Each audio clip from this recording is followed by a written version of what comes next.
welcome back. This is part 1 of related rates. I'm going to have 3 short videos on related rates. In this video, it's just a brief introduction to the ideas and what we mean by related rates. So, in any related rates problem, there's a goal. The goal is to compute a rate of change.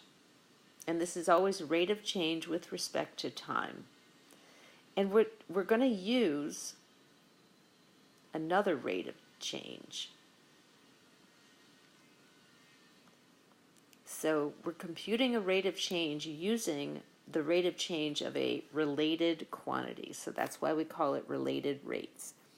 There's a given rate of change and a rate of change that we're asked to find.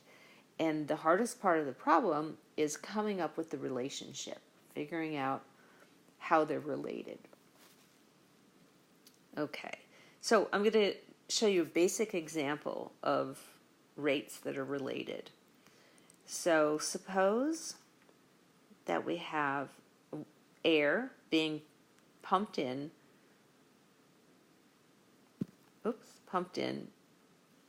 to a cube. And it's being pumped in at a rate of 144 cubic centimeters per second.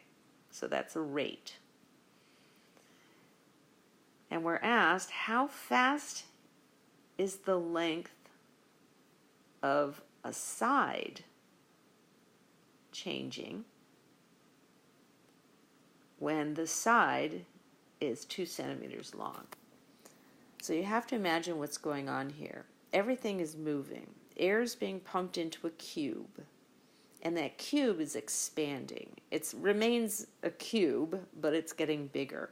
So the volume is increasing at a rate of 144 cubic centimeters per second. And all the sides are increasing in length. The sides are all equal. Each side is of length S.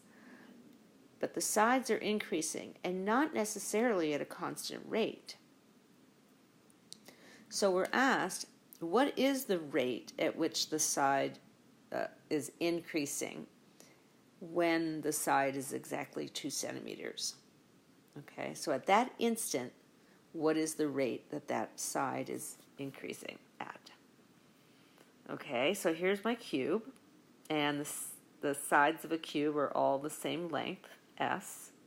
And I'm going to use V to represent volume. So we always have to define our variables in any application problem. So then I'm going to write down what I'm given and what I'm asked to find. So I'm asked to find how fast is the length of a side changing when S is equal to 2. So I'm going to use what I know. So I'm asked to find a rate, and I have to call that ds dt. It's changing with respect to time, so the rate of change is ds dt. And I'm asked to find the rate actually when S is equal to 2 centimeters. And what am I given?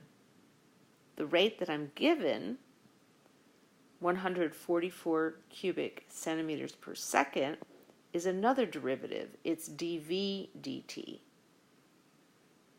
So the first thing you do, well, after you draw a picture, is you figure out what are the rates that you're given and asked to find, and you write them down as derivatives. You don't just write down, I'm asked to find how fast the length of the side is changing. You write down, I'm asked to find a derivative. Specifically, which derivative am I asked to find? Because then what we need to do is find an equation that relates these two derivatives. We need an equation relating ds dt to dv dt. What we're going to do is we're going to start with an equation relating the quantities S and V. So this is the second most important step. So the first, most important step is writing down which derivatives you're given and which derivatives you're asked to find. And then, because you need an equation relating the derivatives, you're going to start with an equation relating the quantities that are changing. The quantities that are changing are S and V. You have to identify those. So, in this example, I have a really nice basic relation that I can write down, and that's the formula for the volume of a cube. V equals S cubed. So in a lot of the problems, you're going to come up with a geometric formula, and that's what you're going to use. So here's our equation relating V and S. So how do we get an equation relating the derivatives, dv dt and ds dt?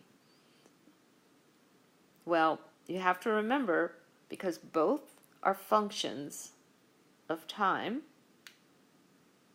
we can differentiate both functions with respect to time. So that's what we're going to do. Differentiate both sides of the equation V equals S cubed. So the left is going to be the derivative of V with respect to t. The right is going to be the derivative of S cubed with respect to t. Now these are functions of time. They're both changing with respect to time. So the left side is dv dt. The right side is, using the chain rule, 3s squared times ds dt. And now, that was the chain rule. ds dt, if I divide both sides by 3s squared, ds dt is 1 over 3s squared times dv dt. And now I wanted to find the rate at which the side was changing when the side was exactly 2 centimeters. So now I can start plugging in. So I plug in 2 for S, I plug in 144 for dv dt, and I end up with 12 centimeters per second. So everything is moving, everything's changing. The volume is increasing, the sides are increasing, volume is increasing at a constant rate. The sides may not be increasing at a constant rate, but we were asked to find the rate at which the side was increasing when the side was exactly 2 centimeters long, and we found at that instant it was increasing at a rate of 12 centimeters per second. Okay, so that was a basic related rates problem, and I wanted to show you the steps. So there's 7 steps. They're all really important, and it's really important that when you're first starting out that you follow these steps. So if you haven't printed it out yet, print this handout out. It's on Canvas,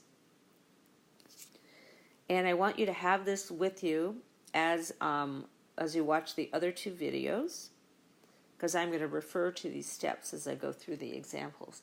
And I want you to have this in front of you when you're doing your homework. I want you to follow these steps. If you skip steps, you're going to be confused, and you're not going to know what to write down or what to differentiate.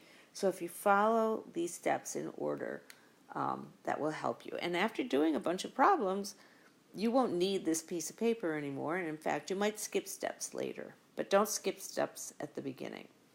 So it's really important. So after you read the problem, draw a picture. In most of the problems, a picture will be necessary, but not all of them. And then the third step's really important. I want you to, when you label your picture, do not assign numbers to anything that's changing.